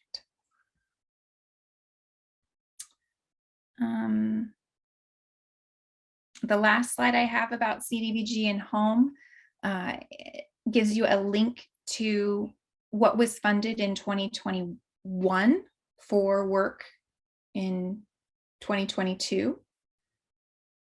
No, what was funded in 2020 for 2021 projects. And then there's a link to the draft of the 2022 action plan. So you can take a look and see what entities were recently funded or proposed to be funded in this, particularly in this 2022 action plan, because they still have to go to city council and it still has to be approved. But you can get an idea for amounts, entities, locations, that kind of information. The 2022 action plan is really cool. I love it. It's not just a static PDF. They used a GIS system to build the site. And they're going to be unveiling it at a meeting that is streaming on Thursday from 5 to 7, or you can go and be in person at City Hall. All of the proposed funded entities for CDBG and home are invited to speak and present about their project.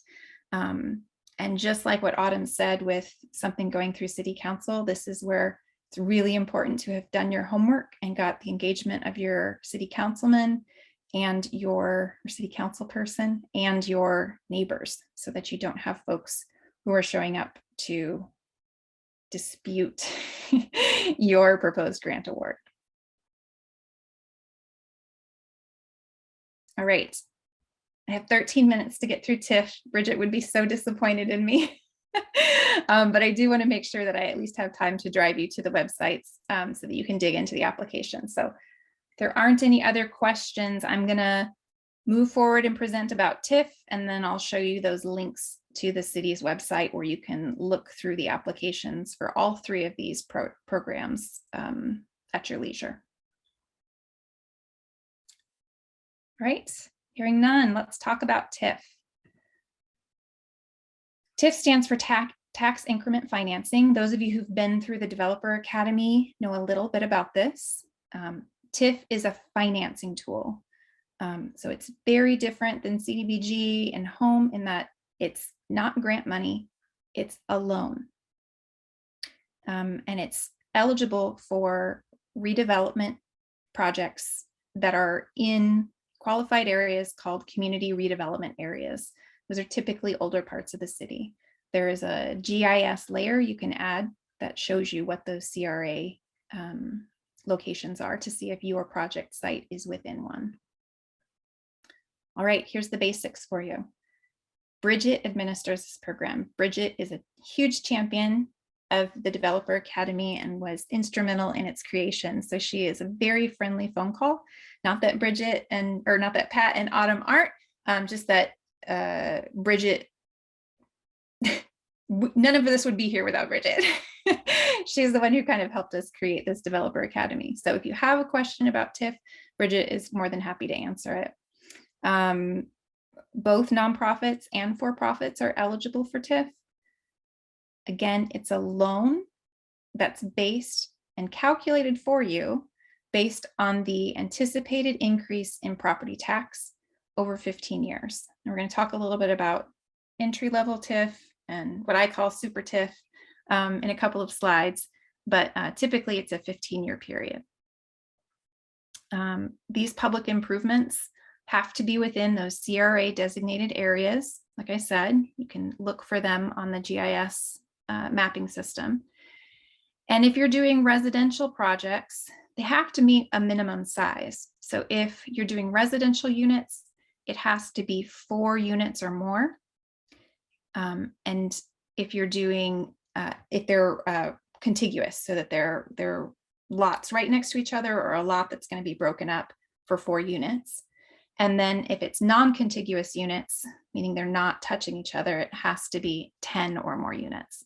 The reason for that is because TIF is a very complicated tool, and it's not eligible for an individual homeowner to use on their one singular home. So there's a kind of a minimum level of development that has to be done to access this tool.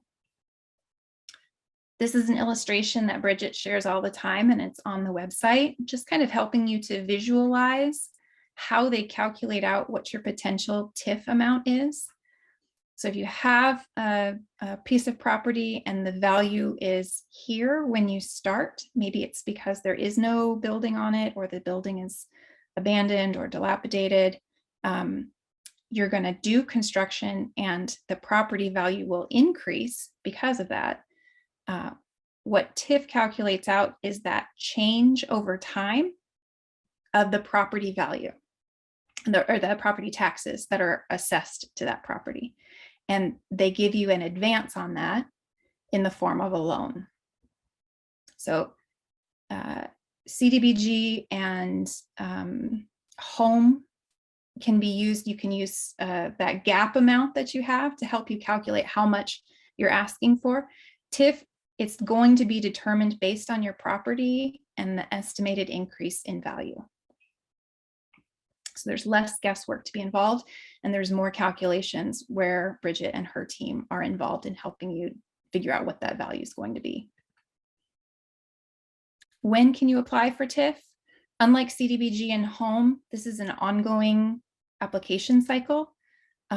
There is a monthly schedule on the TIF website at the city where it lays out where it needs to go to the TIF committee, when it goes to the planning board, and then when it goes to city council. So you can see if you apply by this date, when it would be first reviewed, second reviewed, and finally approved. So we'll take a look at that when we get to the TIF website. This is the TIF website that we're going to go to. It has a lot of resources, a lot of narrative explaining the program better than I'm doing right now, and a lot of resources to help you if you're going to go forward with an application. Where is funded? I've said this a few times, has to be in the city of Omaha, and it has to be a CRA designated location.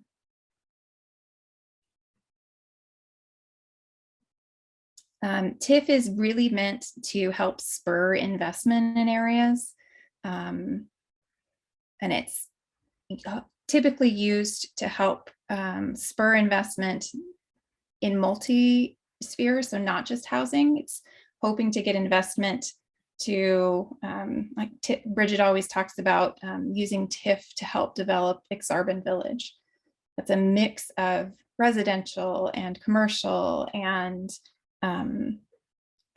entertainment and tourism. It's an environment that is created as a result of TIF funding. Those are the best TIF funded projects that hit the live, work, and play experiences in Omaha. Because what that does is it increases the tax base overall. So it's a loan on the increased property taxes over time, but in the long run, it's bringing more revenue to the city because of all of the development that's happening around it. TIF, unlike CDBG and home, requires an online application. you have to log into the system. It's linked to I think it's linked to the permitting system. You have to create a login before you can access the full application. I would say, don't even think about getting started with TIF before you have a conversation with Bridget. Would be my #1 piece of advice. Okay, real quickly, there's 2 different types of TIF currently. There's entry-level TIF. So your total project cost, that's what the TPC stands for an entry-level TIF project, would be between $250,000 and $500,000. Remember, you have that 4-unit threshold to meet as well. So that's a really small unit if you're getting to just $500,000. The total TIF would probably be under $50,000, but again, you're not just picking your TIF amount. That is calculated based on those proposed or anticipated increase in your property taxes. And these entry-level TIF projects are for 10 years. There are some fees associated with applying for TIF that are not fees that you have to pay with CDBG and home. There's a $500 application fee, a $2,500 processing fee, and then on the loan, there's at least a 1.5% administrative fee on top of whatever the bank is going to charge for your loan. So definitely not free money. It's financing that can help you help your capital stack. Next level TIF is for larger projects. Your total project cost would be over $500,000. The total TIF would be at least $50,000. And these can go for 15 or for 20 years. With these, there are increased fees for the application itself, for the processing fee, and then for the loan. This is the site we're going to go to show you where the actual application is. Again, this is an online application, so this checklist is just a PDF, a static PDF that you can download that shows you all the different components that you need for your TIF application. Again, no money is free. There are a lot of strings with TIF. It's a very complicated tool, and it is one, like I said, I wouldn't even consider it until you have a conversation with Bridget about your parcel to see, or your project to see if it's eligible. It's developer financed. That means that it will result in you getting an additional loan from a bank. It's not a lump sum grant like CDBG or home. We talked a little bit about these. There's an application fee, a processing fee, and an administrative fee. And TIF, I would say, just my personal opinion, comes under much more scrutiny than CDBG and home funds do. These are going before all of the same entities, the planning board and the city council board, but TIF typically gets a lot more press than CDBG and home funds do. So that's also something that you just need to be aware of, that you're going to have to make sure that you've done your homework with the community to make sure that there's support for it. All right, my last slide. If you have questions, don't ask me. Really do ask Pat and Bridget, because they are the experts in this. What I tried to do is just present you with a very, very quick overview of the who, what, when, where, why on each of these. Autumn, before I, or as I'm navigating to the websites, do you have any thoughts or comments? Nope, you did a great job. Thanks. All right. Real quick, I know we are close to time. I'm going to stay online and kind of navigate through these sites. If you have to jump off, don't worry. You can check out the sites on your own as I send the wrap-up email tonight or tomorrow, or you can check out me talking to no one on the recording if you have to jump off. The one thing that I would ask is, if you do jump off, I'm dropping into the chat a survey. We have to collect data for all of these deep dives that we do. It takes probably 60 seconds to 90 seconds to complete it. And it really helps us out, shows our funders that we have an audience and whether they find the information that's presented here valuable. Are there any questions while I'm navigating to the websites?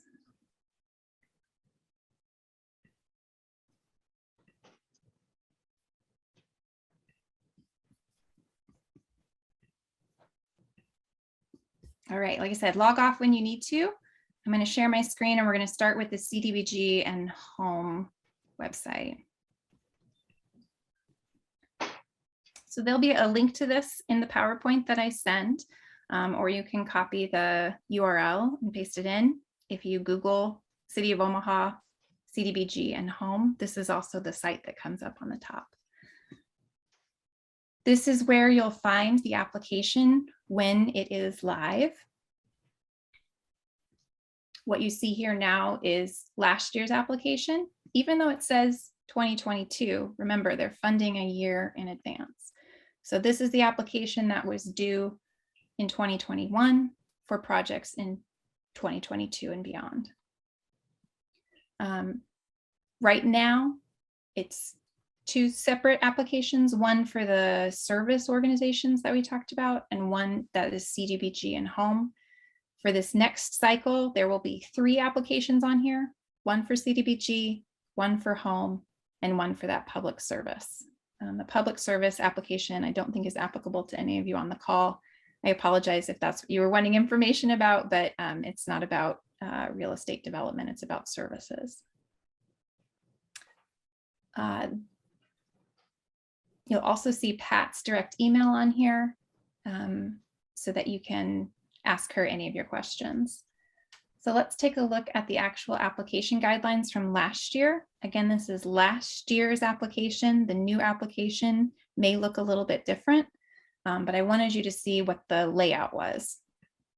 So it starts with the table of contents. It is a very lengthy document, but a lot of the elements in here are the forms that you have to fill out with a part of your application. Autumn did a great job of kind of giving you an overview of what the process is, how long it takes to acquire property through an RFP.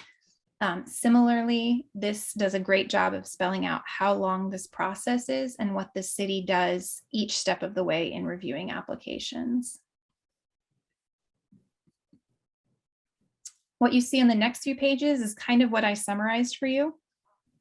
It's all of the eligible activities for each of the funding sources.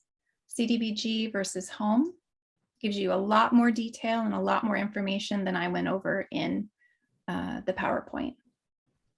It talks about those LMI and area median income requirements for each funding source. It talked about the national objectives that you have to meet, whether you're applying for CDBG or for home. It also talks about what are some ineligible activities. It talks about who the eligible applicants are, what the city's role is, how to make sure your program links to the consolidated plan. These are all things that we went over in the PowerPoint. And it gives you a very specific calendar for the timeline of events, when the application's released, when they are required to be submitted by, what the review period is like, and when the public hearings are.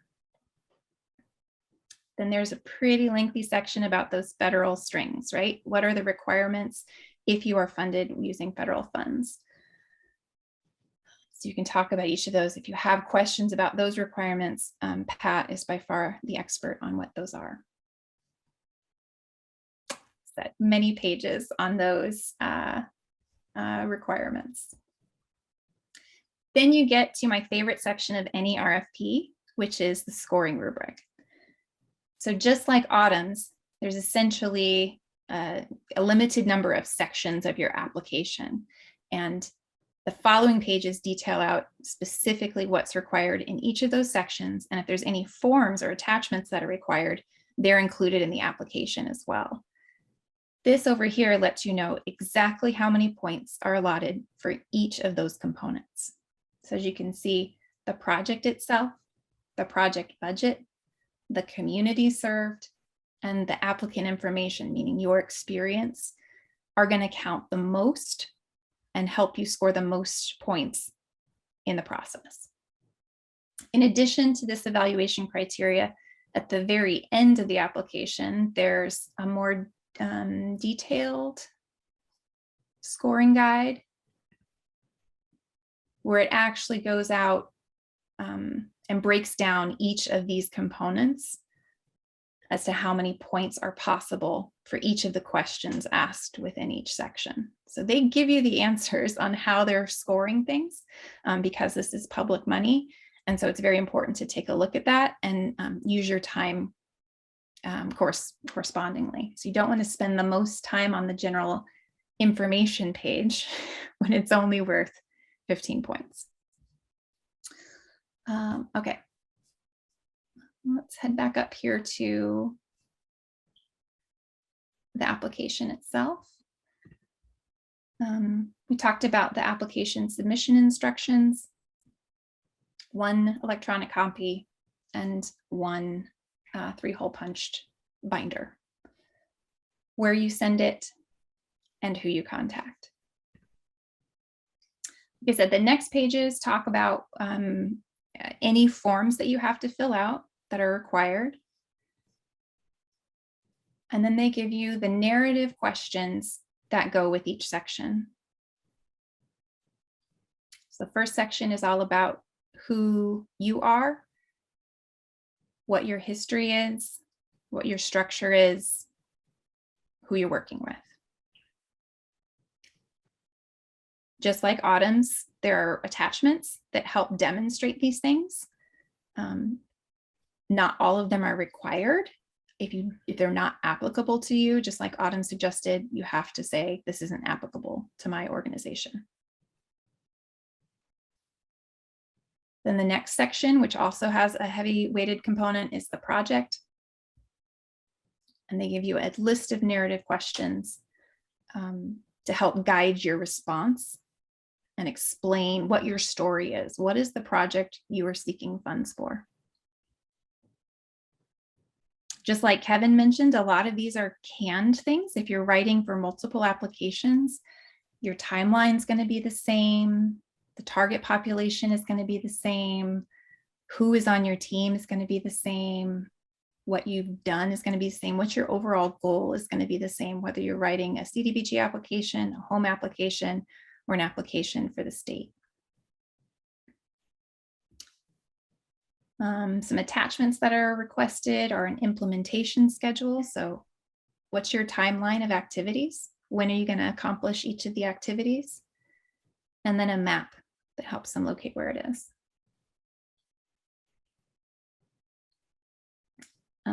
This one asks specifically if you're producing housing units, they want some demonstration that you have completed a similar activity in the prior 2 years. That doesn't mean that they wouldn't ever fund someone who hasn't done this. This is their first project. It just means that you might score more points if you have experience that you can demonstrate. The next section that has a lot of information that should be familiar to our DA grads is the project budget and financing. These are all forms that they include here. And they look a little bit different than our NDC spreadsheet, but the information from our NDC spreadsheet can translate directly over into this. So for example, this is for a project that has wages. But this should look very familiar to our DA grads. What are our acquisition costs? What are our soft costs? What are our total project costs? These are going to be direct translation from our DA spreadsheets. What is your sources of funds? What funds are you committing to the project? What equity investors do you have? What other capital do you have? Who are you getting money from? Who are you hoping to get money from? And then again, sources of funds. Your sources equals your uses. Don't present them with a budget that has a shortfall. Well, I say that, but Autumn, do you know, do they want your shortfall to be what you ask for? Am I on mute right now? No? You are not on mute. Oh, goodness. Good thing I didn't say anything. Because they don't have a Hmm. line in here for what your CDBG request is. It's Oh, rule number geez. 1 for the DA is we say your sources must always equal your uses. And I think this format actually wants you to have a gap because they want you to see what that gap is.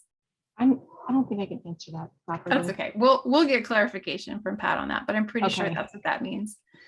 So that's the example of the gap funding. Yeah. Yep. I will say that there's people who've asked for money, gotten money, and failed to complete projects. That gets messy. Yeah. That So does. Pat's been in the business for 30 years. So she asks. There's all the horror stories. Oh, she's got all the horror stories, and she asks really good questions. And she's really smart. She is really smart. She knows her stuff. Mhm. This should also look familiar to you. This is your operating pro forma. Again, this is a direct translation from our NDC spreadsheet to calculate out your NOI. There are a few more forms in here that I'm a little less familiar with, but I'm sure Pat can give you some guidance on entering the items here. I imagine a lot of them are from our project cost summary and pro forma as well. The next narrative section is the community served. Again, this is probably where your project should start. You should know the community you're working in before you even start your project. And if you don't know your community, you should work to know your community. And this is an area for you to put letters of support. Collaboration. If you're working with any partners, this is a great place to demonstrate it.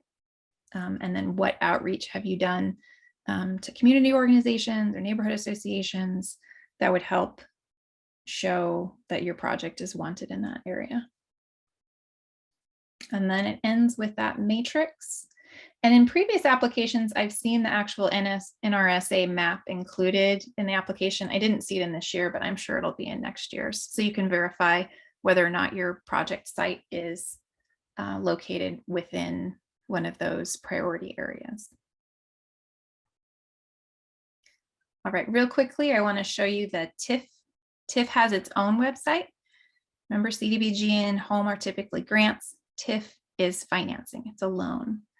And it is very detailed, and Bridget does a great job. Just like Pat, she is a wealth of information and has done so many TIF projects and has worked to streamline the process so that it's easy to understand and accessible for projects, even if they're of that smaller dollar amount, the under $500,000 total project costs.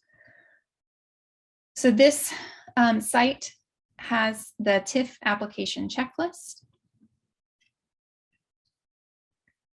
And remember, the TIF application is ongoing. You can apply at any time, and it'll show you on that last page. It has a chart for when the meetings are, so you can see how long it would take to move through the process. But this document, because it is an online application, summarizes the different pieces of information that you'll need to complete that online application. And it's just 2 pages. A lot of this is very similar to what Autumn shared and very similar to what I just shared with the CDBG and home applications.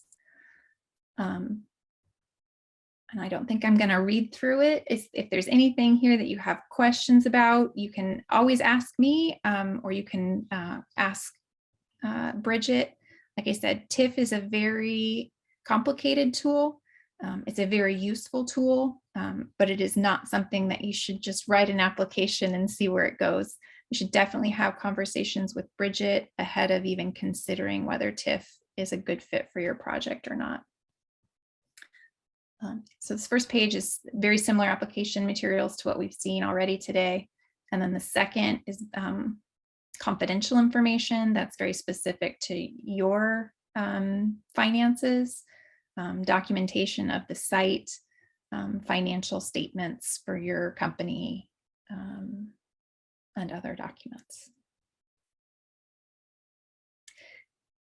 I don't want this session to scare you away from applying for these funds, but I do want to make sure you know that these are very serious dollars that can be had, but there's a process for it. And it's not something where you can just slap together a couple of pages of narrative and be successful in in your application. So it takes time and it takes thought and it takes planning. And just like Kevin said, you know, the best way to do this is to pick up the phone and talk to the person who's managing the applications. Have a conversation with them, get to know them, let them know about your project. They'll give you very real feedback.